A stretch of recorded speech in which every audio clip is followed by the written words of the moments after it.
There has been some reprieve for the region's firefighters with cooler weather overnight, seeing all major fires across Gippsland downgraded. Authorities are still working to contain the out-of-control blazes and warning against complacency.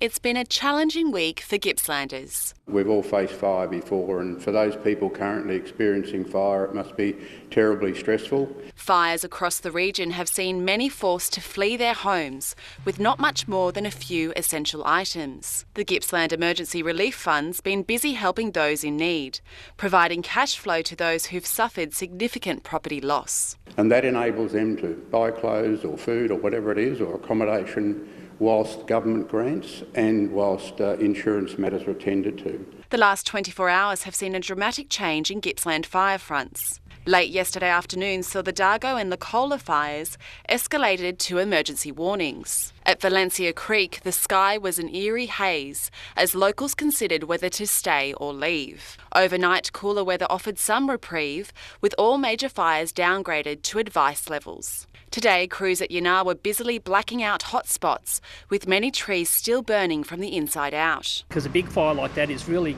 like 1,000 small fires, and if any one of those takes off, well then you've got another thing to deal with.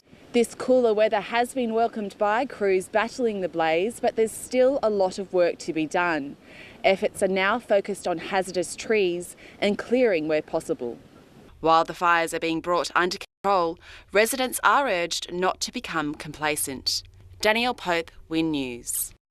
Some Jumbuck Road residents affected by the Yinnar SOUTH-BUDGEREE bushfire could be allowed to return home in the coming days. It comes as a fire's incident controller says crews are getting closer to containing the blaze. Alexandria TZATZIMAKIS with today's developments.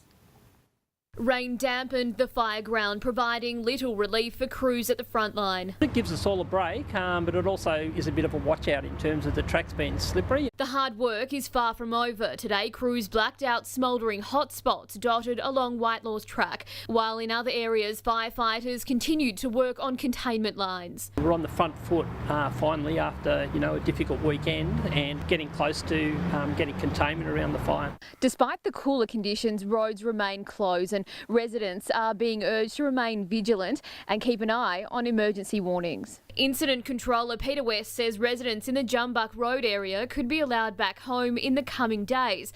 Meanwhile, the Collingwood Football Club helped spread some cheer in Morwell, the club indicating it will work with the Latrobe Valley Authority to help fire-affected communities. Collingwood contacted us immediately on the weekend and said, what can we do to help? The Gippsland bushfire is close to TYSON GOLDSACK's heart. My folks still live in Pakenham Upper, so we were 5 minutes from the Bunyip State Forest fires. The Gippsland Emergency Relief Fund is also helping out, launching an appeal. We provide emergency cash assistance to those who have either lost their home or lost significant property damage. Alexandria TZATZIMAKIS, 9 News.